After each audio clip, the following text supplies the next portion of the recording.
Let's see the first case.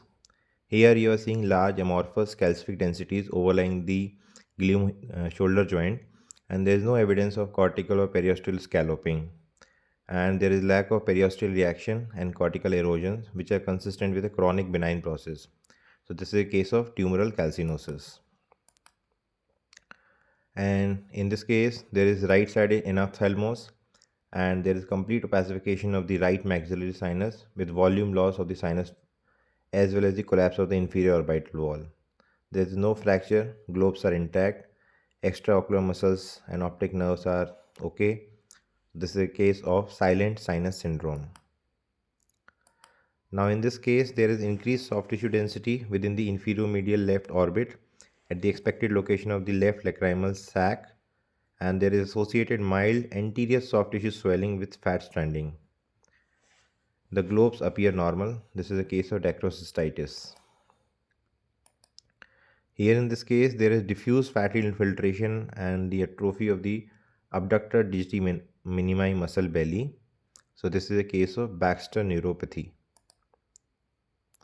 Here in this patient of left-sided ataxia and slurred speech, we can see there is increased DWI signal intensity in the infarcted area, and you can see on the CT angiography that there is tapering and occlusion of the vessel, possibly due to dissection or thrombosis. So this is a case of lateral medullary syndrome, also known as Wallenberg syndrome.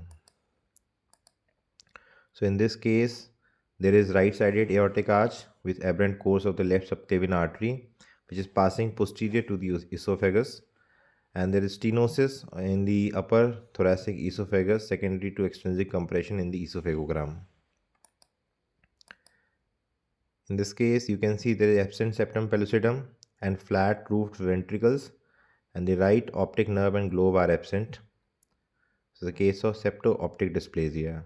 The differentials could be optic infundibular dysplasia or isolated absence of septum pellucidum.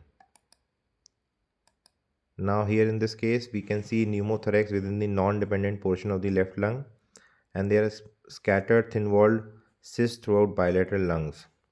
And the abdominal scan of this patient, we can see post-nephrectomy status on the left, and the prior CT image is also shown, which is showing a complex heterogeneous mass involving the midpole of the left kidney with soft tissue and fat densities, likely angiomyolipomas. So all these features are suggestive of LAM lymphangiomyomatosis. Now here we are seeing bilateral ovarian masses, and both are containing macroscopic fat, and there are left-sided calcification. Those are likely teeth, and other fluid contents are also present, and we can see Rokitansky nodules and hair follicles also on the right side. So this is a case of bilateral mature cystic ovarian teratomas. And the last case for today, we can see a homogeneous fat density lesion without any contrast enhancement and sharp demarcation with the pancreatic parenchyma. There is no pancreatic infiltration. This is a case of pancreatic lipoma.